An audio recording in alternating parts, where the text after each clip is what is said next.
사람들은 누구든지 인생의 집을 짓고 살아가고 있습니다. 어떤 사람들은 큰 집을 짓죠. 또 어떤 사람들은 조그마한 집을 짓습니다. 어떤 사람들은 화려한 집을 지어요. 또 어떤 사람들은 소박한 단촐한 그런 집을 짓습니다. 이렇게 집을 짓는 거예요. 우리 눈에 보이지 않습니다만 이 인생을 통해서 내만의 인생의 집들을 각자가 지으면서 살고 있다는 것입니다. 많은 사람들이 큰 집을 짓기 원하는 거예요. 화려한 집들을 지어가기를 원합니다. 사람들이 알아주고 사람들에게 보여줄 수 있는 이 어마무시한 그런 집들을 짓기를 원하는 거예요. 또 어떤 사람들은 빨리 지으려고 하죠. 뭔가 빨리 지으려고 합니다. 그러나 중요한 것이 뭡니까? 우리가 1층을 짓든 2층을 짓든 혹은 10층을 짓든 요즘에는 30층, 40층, 50층, 100층짜리도 있죠. 이렇게 엄청난 건물을 지어 가더라도 중요한 게 있어요.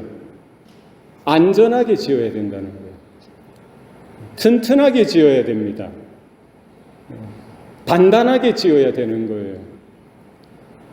빨리 짓느냐, 화려하게 짓느냐, 이렇게 휘황찬란하게 짓느냐, 물론 그런 것도 중요하지만 만약에 안전하지 못한다면 부실공사, 그럼 곤란한 거예요. 예수님께서 이런 비유를 드셨습니다. 어리석은 사람은 그 집을 모래 위에 짓는 사람과 같으니. 어리석은 사람은 집을 짓는데 그 집을 어디에다 짓는다고요? 모래 위에 짓는다는 것이죠. 지혜로운 사람은 집을 짓는데 똑같은 집을 지어요. 어디다 짓는다는 거예요? 반석 위에 짓는 사람과 같다라고 했습니다.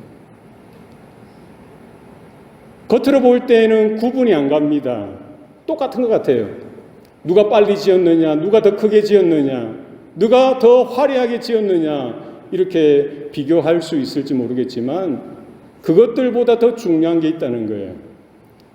어디에 짓느냐는 것이죠. 그 기초가 어떠하냐는 거예요. 튼튼하냐, 단단하게 지었느냐, 그게 중요한 거예요. 평소에는 모를 수 있습니다. 평상시에는 차이가 별 나지 않을 수 있어요. 모래 위에 지으나 반석 위에 지으나 뭔 차이가 있느냐, 차이가 없죠. 그런데 그 차이가 분명하게 나타날 때가 있습니다. 언제입니까? 비가 오고 바람이 불고 홍수가 나고 창수가 날 때, 여기 우리 캘리포니아에는 지진이 나죠. 지진이 날 때, 문제가 생겼을 때, 고난이 닥쳤을 때 우리의 인생의 집들이 이렇게 든든하게 서 있느냐, 그게 중요한 거죠. 모래 위에 지은 집들은 쉽게 허물어진다는 거예요. 예수님께서 하시는 말씀이 뭡니까? 우리 인생에 있어서 우리가 분명하게 짓는 집들, 우리 인생의 집을 어디에 지금 짓고 있느냐. 먼저 짓고 빨리 짓는 것이 중요한 게 아니라는 거예요. 많은 것을 투자해서 크게 짓는 것이 중요한 게 아니라는 거예요. 조그만한 집을 짓더라도 어디에 지을 것을 경고하고 계십니까? 반석 위에 지으라는 거예요.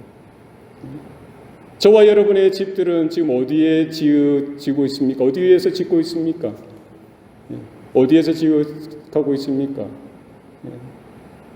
모래 위는 아닌지 우리는 분별해야 됩니다. 기초가 어디냐는 거예요. 근거가 어디냐는 거예요. 나의 꿈이나 내 마음이나 세상적인 어떤 유행이나 내 욕심이나 내 야망에 집을 짓게 되다가는 어떻게 되는 거예요?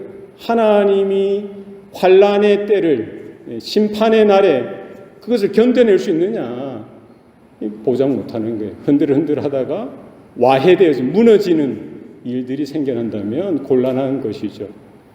공든 탑이 무너지랴. 공들어서 세웠는데, 수고했는데, 헌신했는데, 최선을 다했는데 나중에 이것이 무너질 날이 있다는 거예요. 우리의 믿음의 집, 우리 인생의 집이 어디에 근거해야 됩니까? 반석 위에 든든히 서 있는지 확인할 수 있기를 바랍니다. 베드로는 예수님에게 분명하게 신앙의 고백을 합니다. 주는 그리스도시요 살아계신 하나님의 아들이십니다. 예수님은 그런 베드로의 고백을 듣고 크게 기뻐하시고 그를 칭찬하십니다. 바요나 시몬아 잘했다. 너에게 이를 알게 하시니는, 이를 알게 하니는 뭐예요? 혈육이 아니라는 거예요. 누구라는 거예요? 하늘에 계신 내 아버지이니라 하면서 약속해 주셨습니다. 축복해 주셨어요. 뭐라고 하십니까? 내가 이 반석 위에 내 교회를 세우리니 음부의 권세가 이기지 못하리라. 우리 교회도 어디에 세워져야 합니까? 어디에 세워져 있습니까? 반석 위에 세워져 있어야 되는 거예요. 우리 인생의 집도 어디에 세워져야 됩니까? 반석 위에 세워져야 합니다. 우리 가정, 저와 여러분이 소속되어져 있는 그 가정, 이 가정은 집과 마찬가지죠. 이 가정이 어디에 세워져야 합니까? 반석 위에 세워져야 합니다. 그 반석이 뭡니까? 그리스도 안에 세워져야 할 것입니다. 예수 그리스도를 믿는 믿음 위에 세워져야 한다는 거예요. 하나님의 약속의 말씀 위에 세워져야 합니다. 하나님의 은혜 가운데에, 하나님의 사랑 가운데에, 하나님의 임재 가운데에 우리의 인생의 집이, 우리가 섬기고 있는, 돌보고 있는 우리의 가정의 집이 든든히 세워질 수 있어야 합니다. 이것은 날마다 확인하셔야 됩니다. 그래서 우리의 집은, 우리의 가정은 뭐예요? 믿음의 가정인 거예요. 우리의 가정은 뭐예요? 돈은 조금 부족할 수 있습니다. 세상적으로 이름이 없을 수도 있어요. 능력이 없을 수도 있습니다. 좀 병도 들 수도 있죠. 그러나 우리에게 분명히 확인되어져야 될 것은 뭡니까? 그럼에도 불구하고 우리의 가정은 뭐예요? 믿음의 가정인지. 우리의 가정은 뭐예요? 초가 삼간일지라도, 그죠? 큰 집은 아닐지라도 우리 정말 가정은 뭐예요? 예수를 믿는 믿음 위에 서 있다라고 한다면, 하나님의 은혜 가운데 살아가는 가족들이라고 한다면 그것이 가장 큰 기쁨이요, 하나님의 큰 은혜요, 가장 큰 복인 줄로 믿으시기를 바랍니다. 그래서 우리가 성경을 보면은요, 하나님의 뜻을 발견할 수가 있습니다. 하나님의 뜻은 희미하지 않습니다. 애매하지 않습니다. 하나님은 하나님 스스로를 계시하실 때에 분명하게 나타내 보여주시는 거예요. 영광의 하나님이 아브라함에게 나타나 보여주시고요, 말씀해 주시는 거예요. 이건지 저건지 애매하게 하는 것이 아니라 분명하게 밝혀 보여주십니다. 그래서 우리는 기록되어진 하나님의 말씀, 성경을 읽을 때에, 성경의 말씀을 들을 때에 우리는 무엇을 발견할 수 있습니까? 무엇을 발견해야 합니까? 하나님의 뜻을 분명히 발견하게 되어진다는 것이죠. 오늘 우리 특별히 가정의 달이라고 해서 계속 가정에 대해서 우리가 시리즈로 설교를 하고 있습니다. 이 가정이 뭐냐는 거예요. 가정을 향한 하나님의 분명한 뜻이 있다는 거예요. 우리 가정을 향한 하나님의 뜻이 있다는 거예요. 이 시대를 향한 가정들, 특별히 성도들의 가정, 또 이 땅에 있는 수많은 가정들이 어떻게 하나님 앞에 세워져야 하는지 분명히 하나님의 분명한 뜻이 있다는 것입니다. 우리는 그것을 무엇으로 발견할 수 있습니까? 무엇으로 알 수 있어요? 성경 말씀을 통해서 우리는 발견할 수 있다는 것이죠. 오늘 우리가 읽었던 본문은 말라기서, 말라기 4장 6절입니다. 말라기는 구약 성경의 가장 마지막에 기록되어진 서신서죠. 그리고 이 구약의 마지막 장이죠. 마지막 책이고 마지막 장이고 마지막 절이에요. 그죠? 창세기 1장 1절은 무엇으로 시작됩니까? 태초에 하나님이 천지를 창조하시니라. 어떻게 시간이 시작되죠? 공간과 물질과 역사가, 문명이, 문화가, 가정이 시작되어졌는지 그 기원에 대해서 창세기에서 나와 있습니다. 그리고 하나님이 어떻게 인생을 만드셨는지, 그리고 가정을 세우셨는지에 대해서 말씀하고 있죠. 그리고 우리 말라기서는 뭐예요? 성경, 구약 성경의 가장 마지막이에요. 하나님의 계시가 시대 가운데 흘러오다가 이제 말라기서를 통해서 이제 구약의 마지막 종점에 이제 다가오게 되어지죠. 그리고 말라기의 메시지, 말라기를 통한 하나님의 계시가 증거되어지고 나서 예수 그리스도, 메시아 되신 그리스도가 오실 때까지 400년이라는 시간이 있습니다. 이 400년의 시간은 신구약 중간기라고 하죠. 구약과 신약의 중간이라는 거예요. 이때 공백이 있습니다. 하나님의 계시가 멈추어졌던 거예요. 400년 동안 계시가 있었습니까? 없었습니까? 없었어요. 하나님이 침묵하신 시간입니다. 암흑과 같은 시기죠. 기다림의 시간입니다. 그리고 뭡니까? 이제 예수님이 오시기에 앞서서 누가 옵니까? 세례 요한이 와서 하나님 나라를 선포하고 회개의 세례를 선포하고 오실 이 메시아 그리스도의 그 걸어갈 일을 평탄케 하는 사역을 감당하게 되어지죠. 그래서 우리가 잘 생각해야 될 것은요, 구약 성경의 전체적인 메시지가 있는데 그 마지막 말라기, 그 중에서 마지막 장 마지막 절에서 하나님은 그 하나님의 계시를 어떻게 마무리하고 계시냐라는 것이죠. 그 말씀이 뭐에 대한 강조가 있습니까? 하나님의 날에 대해서 강조하고 있습니다. 우리가 읽진 않았지만 5절 말씀이죠. 5절 말씀 한번 여러분 성경을 보시기 바랍니다. 5절 말씀 제가 읽어드리겠습니다. 보라, 여호와의 크고 두려운 날이 이르기 전에 내가 선지자 엘리야를 너희에게 보내리니. 하나님의 날, 여호와의 크고 두려운 날, 이거는 이제 하나님의 심판날, 종말을 이야기하죠. 그래서 하나님의 심판이 선포되어지고 하나님의 종말의 때 여호와의 크고 두려운 날이 곧 임하게 되어질 텐데, 그 전에 하나님이 누구를 먼저 보내시겠다라고 약속하십니까? 누구를 보내시겠다고요? 내가 선지자 엘리야를 너에게 보내리라. 그냥 하나님의 일을 하셔도 될 텐데 뭘 하시겠다는 거예요? 미리 하나님의 두렵고 떨리는 그 크고 두려운 날을 준비하기 위해서 이것을 준비하는 하나님의 선지자 엘리야와 같은 사역자를 보내시겠다라고 약속하십니다. 그가 누구입니까? 그가 누구죠? 세례 요한이죠. 누가복음 1장 17절 말씀 보면은요, 제가 읽어드리겠습니다. 그가 엘리야의 심령과 능력으로 주 앞에 먼저 와서 아버지의 마음을 자식에게 거스르는 자를 의인의 슬기에 돌아오게 하고 주를 위하여 세운 백성을 준비하리라. 누가 오는 거예요? 세례 요한, 엘리야의 심정과 능력을 가진 하나님의 사역자, 하나님의 사람, 그가 와서 뭐를 이야기하는 거예요? 회개의 세례를 증거하고 메시아가 오실 그 길을 준비하게 되어지죠. 그래서 지금 말라기서는 이제 하나님의 심판에 대해서, 종말에 대해서 이야기할 뿐만 아니라 뭐에 대해서 또 약속하고 있습니까? 하나님의 구원에 대해서, 하나님의 회복에 대해서 약속하고 있는 거예요. 그래서 하나님은 늘 언제나 심판만 강조하시는 것이 아니라 하나님의 진노와 하나님의 이런 벌을만을 강조하는 것이 아니라 거기에 따라서 뭘 또 약속하십니까? 하나님의 언약을 약속해 주시는 거예요. 어떻게 회복되어질 수 있는지, 어떻게 치유되어질 수 있는지, 어떻게 구원에 이룰 수 있는지에 대한 분명한 약속을 허락해 주시는 것이죠. 그 일을 누가 하는 거예요? 그 일을 위해서 메시아가 오셨고요. 그 앞서서 누가 오셨던 거예요? 엘리야, 선지자 엘리야, 바로 세례 요한이 와서 그 일을 하도록 하셨던 것입니다. 그가 하는 사역이 뭐예요? 돌이키게 하는 거예요. 돌이키게 하는 거예요. 오늘 본문 6절 말씀에 보면은요, 그가 아버지의 마음을 자녀에게 돌이키게 하고 자녀들의 마음을 그들의 아버지에게로 돌이키게 하리라.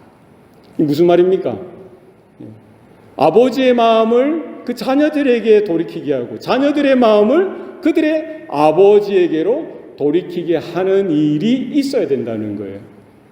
우리가 구원이라고 할 때에 우리가 예수님을 믿고 하나님을 믿고 천국 가는 것, 이렇게 단편적으로 생각하기 쉽습니다. 우리의 믿음을 단순히 하나님과의 관계에만 국한해서 생각하기 쉽습니다만 그게 다가 아니라는 거예요.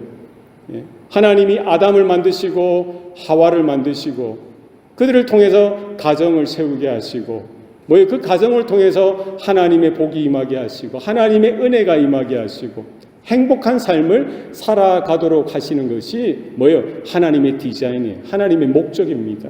하나님의 계획하심이에요. 그 가정마다 뭐예요? 하나님의 복대로, 하나님의 은혜 따라, 하나님의 약속의 말씀대로 이렇게 평안하게, 행복하게 살아가야 되는데 우리 실상은 어떻습니까? 실상은 어때요? 가정이 행복합니까? 가정이 어떻습니까? 행복해야 되는데 그렇지 못할 때가 있더라는 거예요. 남편과 아내가 반목하죠. 다투고 싸우고 부모와 자식 간에 그런 갈등이 있고 문제가 있는 거예요. 보이지 않는 장벽이 있습니다. 어려움이 있습니다. 왜 그러냐는 것이죠. 우리 자녀들의 문제는 그냥 자녀들의 문제로만 이렇게 시작되어졌다 끝나는 것이 아니라 뭐예요? 그 출발점이 어디냐는 거예요.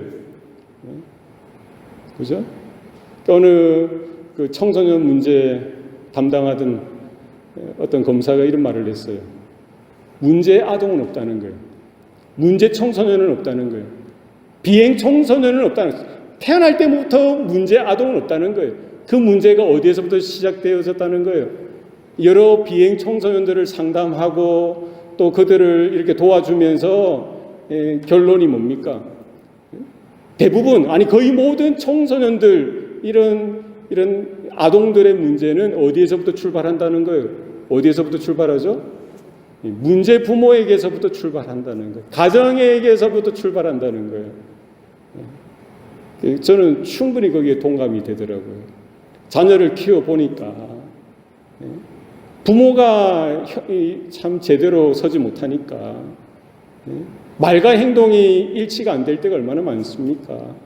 사랑한다, 사랑한다라고 이야기하지만 제대로 자녀들에게 해줄 수 있는 게 힘든 거예요.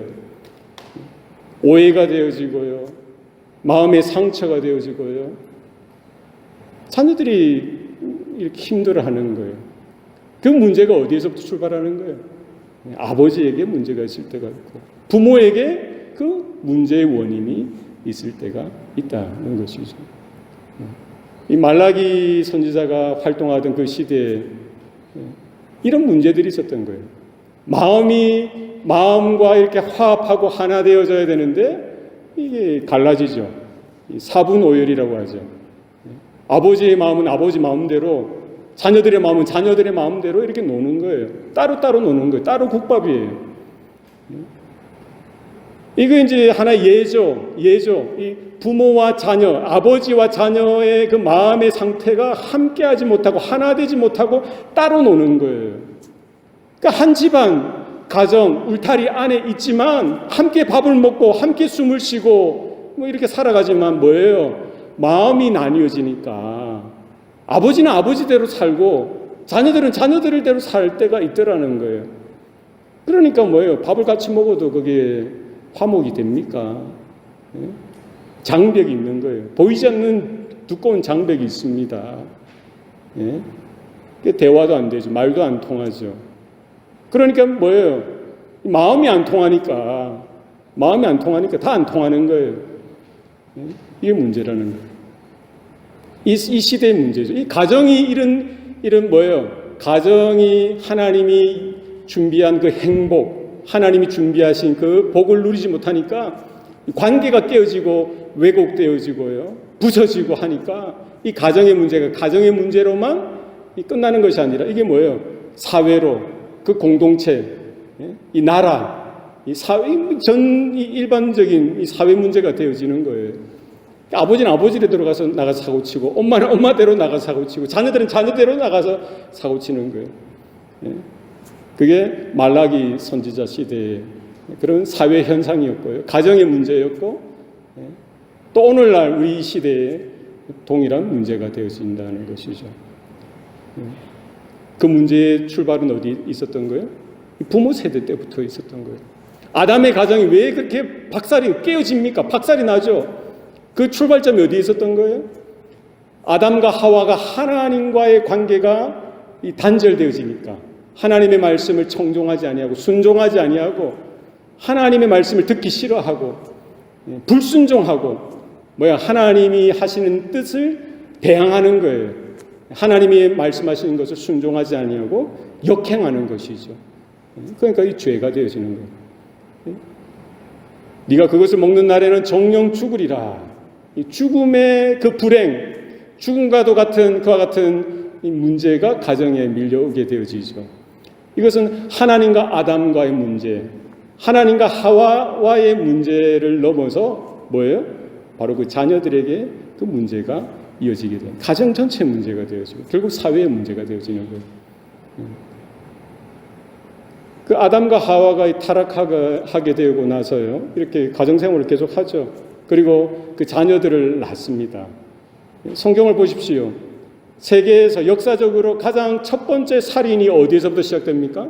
어디에서부터 시작돼요? 가정에게서부터 시작해요. 아담의 가정의 안에서 시작되어지죠.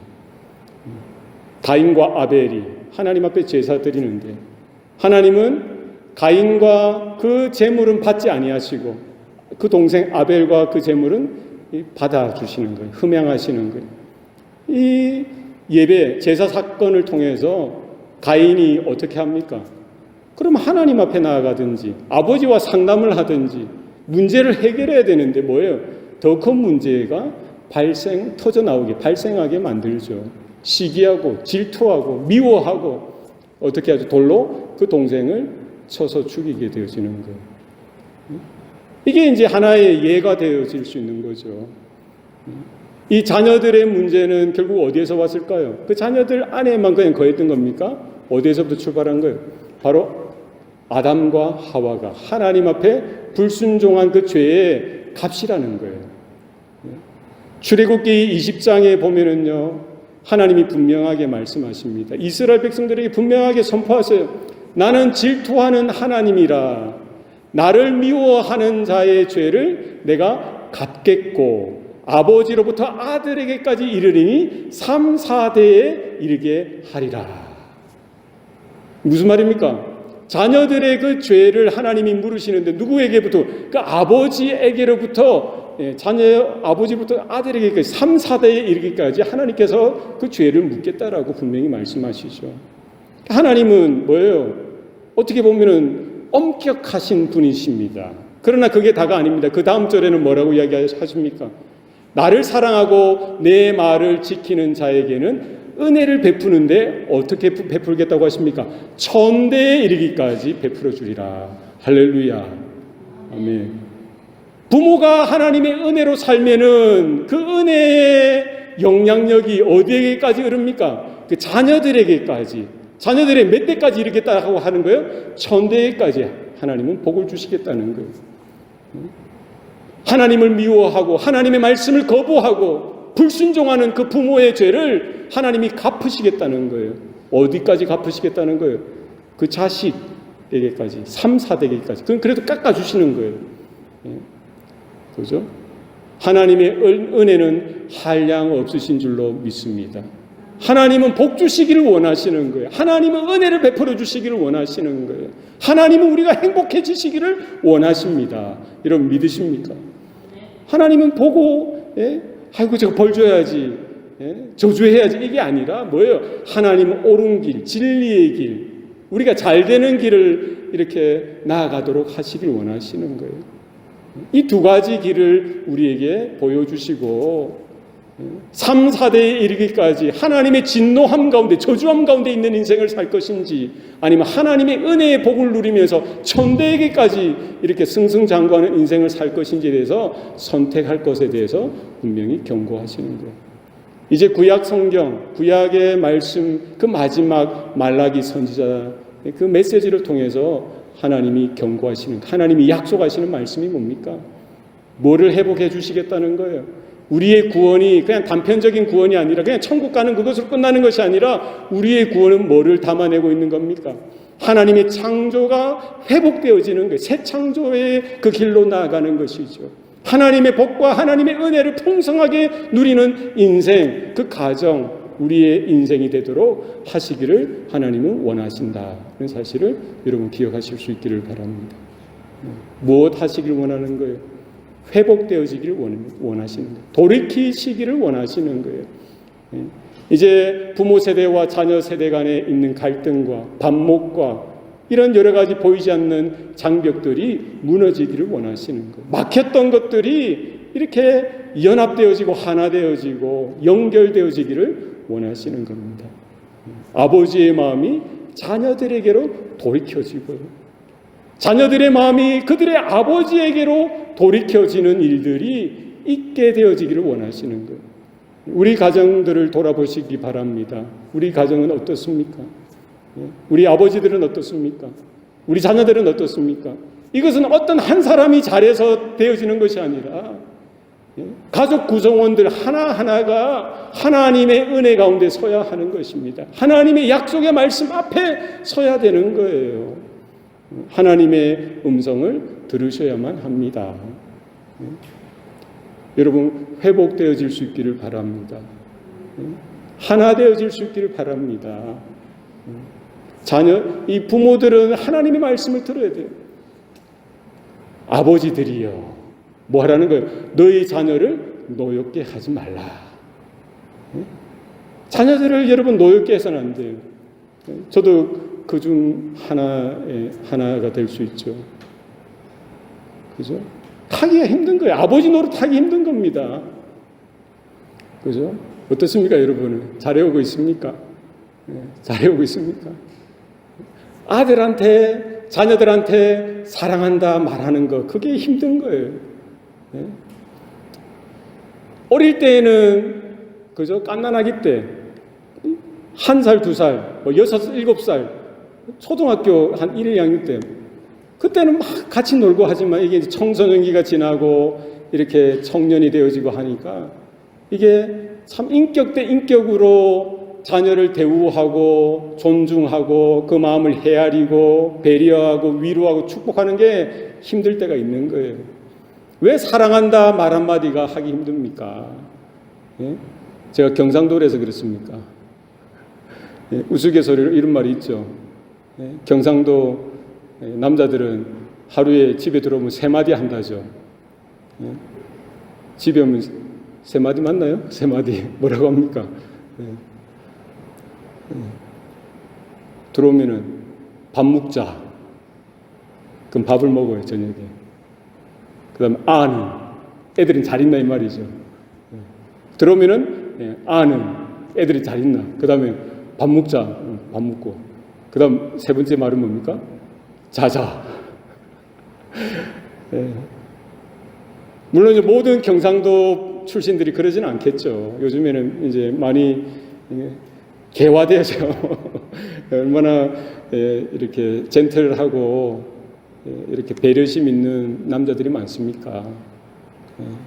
근데 한국 사람들이 주로 그런 것 같아요. 이 말을 잘 못하는 거예요.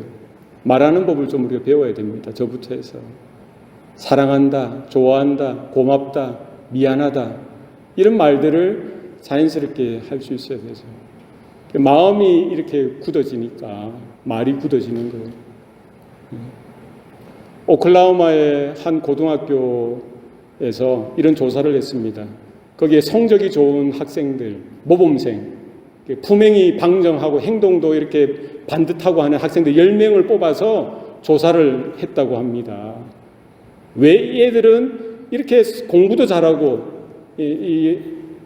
품행도 방정하고, 품행이 방정하다는 말은 뭡니까? 이 행동이 이렇게 모범적인 이렇게 생활을 하느냐 이렇게 조사를 하니까 집에서 부모님으로부터 늘 사랑한다는 말을 하루에도 여러 차례 듣는다는 거예요.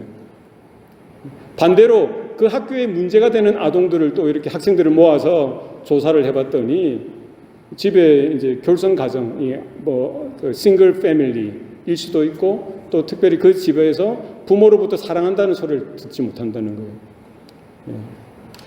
참 이게 단순하고 간단한 말 같지만 우리 자녀들에게 영향력을 끼친다는 것이죠. 우리가 지금까지 알게 모르게 쌓았던 이런 벽들, 마음의 이런 벽들을 우리가 허물어야 돼요. 우리가 예수를 잘 믿는다는 것은 뭡니까? 뭐가 예수를 잘 믿는 겁니까? 뭐가 신앙이 있는 겁니까? 남편은 아내에게 잘해야 되고요. 아내는 남편에게 잘해야 됩니다.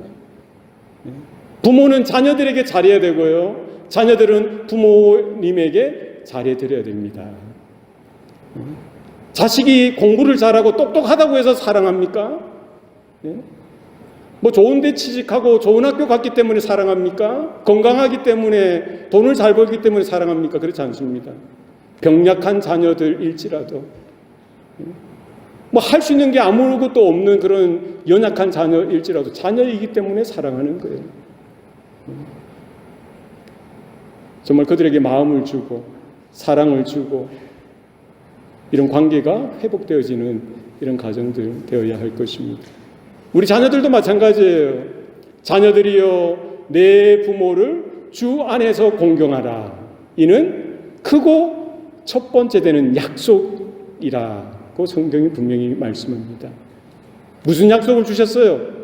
부모를 주 안에서 공경하면 네가 잘되고 장수하리라. 우리 자녀들 분명히 마음에 새겨 들을 수 있길 바랍니다. 어떤 부모님이더라도 부모가 잘 배우고 돈도 잘 벌고 능력이 많으면 좋겠죠. 그러나 배운 것 없으셔도 이렇게 돈을 버는 이런 재주가 별로 없으셔도 부모님이기 때문에 하나님의 약속의 말씀에 순종하여서 여러분 부모님을 공경하고 존중해 드릴 수 있기를 바랍니다. 뭐가 있다는 거예요? 그 가정 가운데 부모와 자녀들을 향한 하나님의 계획과 하나님의 약속과 하나님의 목적이 분명히 있다는 것입니다. 구약 성경을 마무리하면서 말라기 선지자를 통해서 마지막 말씀을 주셨던 것에 우리는 주목해야 됩니다. 하나님의 구원과 하나님의 회복과 하나님의 나라가 어떻게 이어질지 성도로서 우리가 살아가야 될 이 땅 가운데 믿음으로 사는 것, 하나님의 약속의 말씀으로 사는 것이 무엇인지를 분명히 발견할 수 있게 되어지는 것이죠. 아버지의 마음을 자녀에게로 돌이키고 자녀들의 마음을 그들의 아버지에게로 돌이키게 하리라. 누가 하겠다는 거예요? 하나님이 하시겠다는 거예요. 하나님의 기대라는 거예요. 여기에 순응하고 순종하는 부모들 되시길 바랍니다. 여기에 동의하고 절대적으로 순종하는 우리 자녀들 되시길 바랍니다. 아멘입니까? 오늘 집에 가서 한 주간 우리 약속합시다. 저도 한번 해보겠습니다. 아들아, 딸아, 사랑한다. 저는 이게 힘들 것 같아요. 우리 오늘부터 한 주간 하루에 한 번씩 한번 해봅시다. 해보시겠습니까? 우리 한 분만 아멘 하시는데 집에서 온라인으로 예배드리시는 우리 성도님들도 해보세요. 다 해보십시다. 이건 뭐예요? 아버지의 마음을 자녀에게 돌이키는 거예요. 사랑한다. 내가 너를 축복한다. 내가 너를 끔찍하게 생각한다. 여러분 우리 부모들, 아버지들, 어머니들 이렇게 고백하여 마음을 그들에게 부어주시기 바랍니다. 왜 사랑 안 하겠어요? 사랑하죠. 내 생명만큼 귀하게 생각했죠. 그러나 이것을 뭐 하라는 거예요? 자녀들에게 돌이키라는 거예요. 부어주라는 거예요. 그들이 알도록 허락해 주라는 거예요. 품을 이렇게 넓혀 주라는 거예요. 여기에 대해서 완고하게 이 고집을 피워서는 안 되는 거예요. 거부해서는 안 됩니다. 위험해지는 거예요. 우리 자녀들도 마찬가지입니다. 자녀들의 마음을 그들의 아버지에게로 돌이키게 하리라 주님께서 말씀하시는 거죠. 우리 자녀들도 마찬가지예요. 한 주간 뭐 해보시겠습니까? 똑같이 합시다. 아빠, 엄마 사랑해요.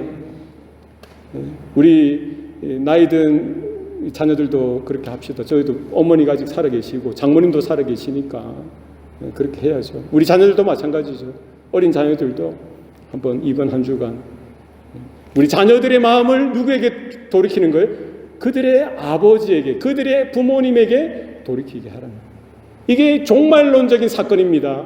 예수 그리스도 하나님의 메시아가 오심에 따라 하나님이 뭐예요? 창세전에 창조 때 모든 역사 가운데 관통하시면서 하나님의 구원을 이루시기 위한 하나의 뭐예요? 사건이 되죠.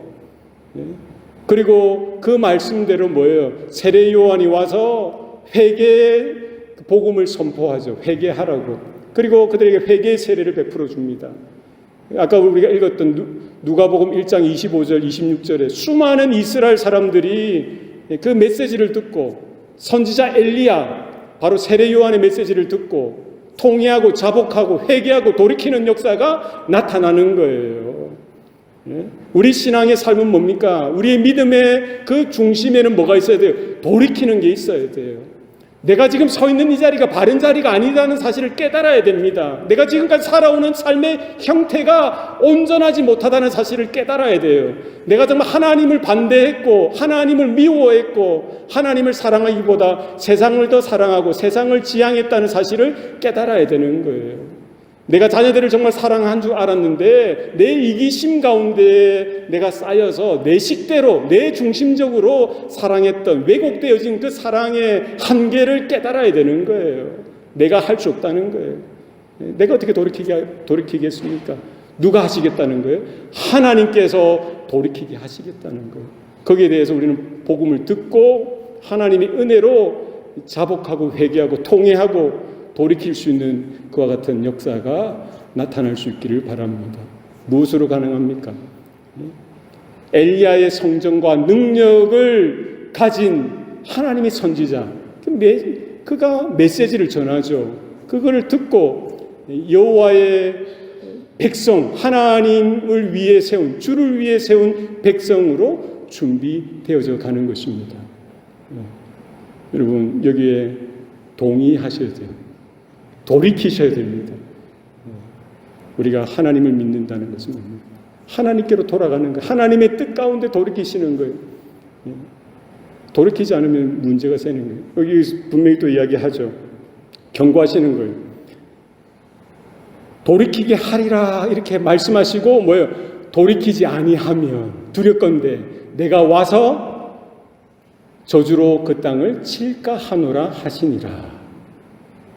하나님이 구원에 대한 회복에 대한 분명한 청사진을 보여주시고 약속으로 언약으로 주셨음과 동시에 뭐도 주신 거예요? 만약에 순종하지 않고 끝까지 불순종하고 완악한 마음으로 개기면은 버티면은 뭐 하시겠다는 거예요? 하나님께서 뭐예요? 치시겠다는 거예요.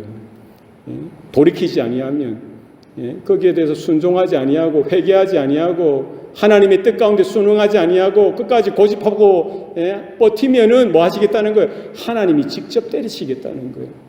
하나님이 직접 하시겠다는 거예요. 이게 무서운 거예요. 그죠? 사람이 때리는 거는 잠깐 아프다고 말지만 하나님이 치시면, 하나님이 때리시면 이거는 피할 수도 없고 이걸 견뎌낼 사람이 없는 거예요. 하나님이 경고하시죠. 늘 언제나 회개하고 돌이키라고 경고하십니다. 하나님의 선지자들, 하나님의 사역자들을 통해서 말씀해 주세요. 그걸 듣고 들을 수 있는 게 기회고요. 또 듣고 회개하고 돌이켜야 돼요. 돌이키지 아니하면 하나님이 뭐예요? 저주로 때리시겠다라고 분명히 말씀하시죠. 역사 가운데 그런 경우들이 여러 번 있었습니다. 노아 때 사람들이 다 타락하죠. 생각하는 것조차 타락되어지는 거예요. 완악한 겁니다. 하나님은 노아 시대의 노아를 통해서 왜 그들에게 말씀하지 않으셨겠어요? 말씀했죠. 그러나 그들이 듣기를 싫어하는 거예요. 그들의 사위들까지 듣기 싫어하는 거예요. 다 듣기 농담처럼 여기려고 하는 거죠. 어떻게 합니까? 그 시대 사람들을 뭐 때리시는 거예요. 뭘로 때리셨습니까? 홍수로 때리셨던 거예요. 소돔과 고모라 시대 때도 마찬가지입니다. 타락하니까 왜 롯을 통해서 아브라함을 통해서 그 시대의 하나님의 사람들을 통해서 하나님은 경고하셨죠. 그러나 그들은 하나님의 경고를 무시하죠. 돌이키지 않는 거예요. 어떻게 때리십니까? 이번에는 유황불로서 때리시는 거예요. 소돔과 고모라를 치시는 거예요. 가나안 땅에 약속의 땅에 머물렀던 들어갔던 그 이스라엘도 차이가 없습니다. 하나님의 선택된 민족이면 뭐 합니까? 하나님을 우습게 생각하고 하나님을 거부하고 하나님의 말씀을 뭐처럼 여기고 우상을 섬기고 세상을 섬기고 자신의 욕망을 따라 살았던 그 이스라엘 백성들을 향하여 하나님은 수많은 선지자들을 보내셨어요. 그 선지자들을 조롱하고 때리고 죽이고 했던 이스라엘 아닙니까? 마지막에는 뭐를 경고하십니까? 계속해서 너희들이 돌이키지 아니하면 뭐 하겠다는 거예요? 너희들을 흩어뜨리겠다는 거예요. 북이스라엘은 아수르에게 멸망당하게 하시고요. 남유다는 바벨론에 의해서 멸망당하게 하시죠. 그들의 성지였던 그들의 거룩한 땅이 이방인들에 의해서 훼손당하게 되어지고요. 예루살렘 성이 회파되어지고 성전이 무너지게 되어지는 거예요. 뭐예요? 하나님이 저주로 때리신 겁니다. 예수님이 오셔서도 마찬가지입니다. 예수님이 분명히 경고하셨어요. 이스라엘 그 처녀들이 예수님을 위해서 울죠. 예수님은 그들을 향하여 뭐라고 이야기하십니까? 나를 위해서 울지 말고 너희들 자신을 위해서 울라는 거예요. 이스라엘을 위해서 울라는 거예요. 회개하고 돌이켜야 되잖아요. 돌이키지 않는 거예요. 예수님이 뭐라고 경고하십니까? 내가 돌 위에 돌 하나라도 남김없이 무너뜨리리라. 뭐를 무너뜨리기 시겠다는 거예요? 그들이 자랑했던 자긍심을 가졌던 뭐예요? 그들의 프라이드의 상징이었던 예루살렘 성전을 그렇게 무너뜨리시겠다라고 말씀하셨죠. 언제 그 일이 역사 가운데 나타납니까? 언제 나타나죠? AD 70년에 로마가 다시 예루살렘을 점령하게 되어질 때에 어떻게 합니까? 예루살렘 성전을 회파하게 되어지죠. 그리고 이스라엘 사람들은 뭐예요? 2000년 가까이 나라가 없는 그런 민족이 되어지죠. 뿔뿔이 흩어지게 되어지죠. 존재감 없는 그렇게 2000년 가까이를 살았던 거예요. 지금까지 예루살렘에 가면은요, 뭐가 있어요? 성전이 있어야 될 그 성전 산에 성전은 없습니다. 예수님의 그 경고하심 따라, 하나님의 그 경고하심 따라 하나님 뭐 하셨어요? 저주로 내리치신 거죠. 여전히 지금도 돌이키지 않습니다. 하나님의 은혜, 하나님의 복음에 대해서 하나님의 약속에 따라오신 그 메시아 그리스도 예수를 하나님으로 믿지 않죠. 지금까지 그 고집된 길을 가고 있는 거예요. 여러분 기억하시길 바랍니다. 우리의 가정 안에, 우리의 인생 가운데에 세워져야 될, 반드시 세워져야 될 우리의 중심이 어떠해야 하는지를 발견해야 할 것입니다. 어느 건축가가 이런 말을 했습니다. 서양의 집들은 중심이 있다는 거예요. 그런데 한국의 집들은 중심이 없대요. 잘 생각해 보세요. 우리나라 집들은 뭐가 있습니까? 요즘에는 또 다른 공법이죠. 과거에 이런 초가집이나 기아집을 짓는데 중심이 있습니까? 중심이 있어요? 없어요? 없어요. 그러나 이런 서양의 집들은 중심이 있는데 그 중심이 보면은 파이어플레이스가 중심이래요. 파이어플레이스가 그 집의 중심이 딱 되어서 집을 짓는다라고 하는 것이죠. 우리 가정도 마찬가지입니다. 우리 교회도 마찬가지예요. 중심이 있어야 돼요. 이스라엘 가운데도 중심이 있었던 거예요. 그 중심이 뭐였습니까? 이스라엘의 중심이 뭐였어요? 성소죠. 지성소죠. 제단이에요. 제단. 광야를 걸어가던 이스라엘 그 중심에는 항상 뭐가 있었어요? 성소가 있었습니다. 지성소가 있었어요. 하나님을 향한 제단이 있었어요. 그 예배가 그 이스라엘의 중심이었던 거예요. 우리 성도들, 우리 교회의 중심은 뭡니까? 우리 교회의 중심이 뭡니까? 제단이에요, 제단. 예수의 피가 뿌려진 하나님 앞에 예배로 서는 그 제단, 예배의 자리가 우리 가운데의 중심이라는 거예요. 우리 가정의 중심이 있어야 된다는 거예요. 가정마다 중심이 있어야 돼요. 중심이 없으니까 흔들흔들하고요. 그냥 환경 따라 왔다 갔다 하고요. 잘 될 때는 잘 될 것 같은데 안 될 때는 쉽게 그냥 돌아서고 무너지는 때가 있더라는 거예요. 뭐가 없었던 거예요? 중심이 없는 거예요. 우리 가정마다 여러분 하나님 앞에 드려지는 제단이 있기를 바랍니다. 여러분 우리 부모도 마찬가지고 우리 자녀들도 마찬가지고 여호와의 거룩한 이름을 부를 수 있는 그 중심된 시간, 중심된 장소가 가정마다 있어야 할 줄로 믿습니다. 함께 성경을 읽고 함께 찬양을 부르고 함께 기도하며 함께 하나님의 은혜를 나누고 하나님의 마음 가운데 서는 그와 같은 중심적인 시간이, 그 공간이, 자리가 우리 가정마다 있는지, 그걸 여러분 양보해서는 안 됩니다. 그 시간을 사모하고 하나님의 임재 가운데, 하나님의 은혜 가운데, 하나님 주시는 그 믿음 안에서 이제 부모 세대와 자녀 세대 가운데, 또 자녀들끼리의 그 가로막혔던 마음의 벽들이 허물어지고요, 이제 자기 마음, 자기 이기적인 그런 생각에 근거해서 사랑하고 뭐 이렇게 대접받고 이런 것이 아니라 뭡니까? 우리 안에는 그리스도의 마음 가운데, 하나님의 마음 안에 우리가 다 이렇게 하나 되어서 하나님 아버지, 하늘 아버지를 섬기는 우리 주의 자녀들로서 하나 되어지는 주의 가정, 믿음의 가정 되시기를 축복합니다. 기도하시겠습니다. 살아계신 아버지 하나님, 오늘도 우리에게 생명 주시고 구원의 은혜를 베풀어 주시니 감사합니다. 사랑하는 주의 자녀들, 주의 성도들 삶 가운데에 하나님께서 복음을 허락하여 주시고 하나님의 뜻을 분명하게 밝혀 주셨사오니 하나님이 우리 안에 믿음이 분명하게 있게 도와주시옵소서. 우리 부모들 가운데 더 큰 은혜를 베풀어 주셔서 우리 자녀들을 축복하며 말씀으로 권면하고 위로하고 그들의 마음을 품어주는 귀한 부모 세대 되게 하여 주시옵소서. 우리 자녀들의 마음들을 하나님 위로하여 주시옵소서. 하나님이여 저들을 축복하여 주시옵소서. 부모를 통해서 하나님의 은혜를 더 알아가게 하시고 하나님의 풍성한 은혜를 더 가까이 알 수 있는 그와 같은 자녀들 되게 하시고 그런 가정 될 수 있도록 하나님 축복하여 주시옵소서. 흔들리는 이런 세대입니다. 하나님 불쌍히 여겨주시고 우리의 중심 되신 그리스도, 우리의 반석 되신 그리스도, 우리의 믿음의 근거 되신 그리스도 안에 거하는 우리 가정들, 우리의 믿음의 가정 삼아 주시옵소서. 모든 것 감사드리옵고 예수님 이름으로 기도하옵나이다. 아멘.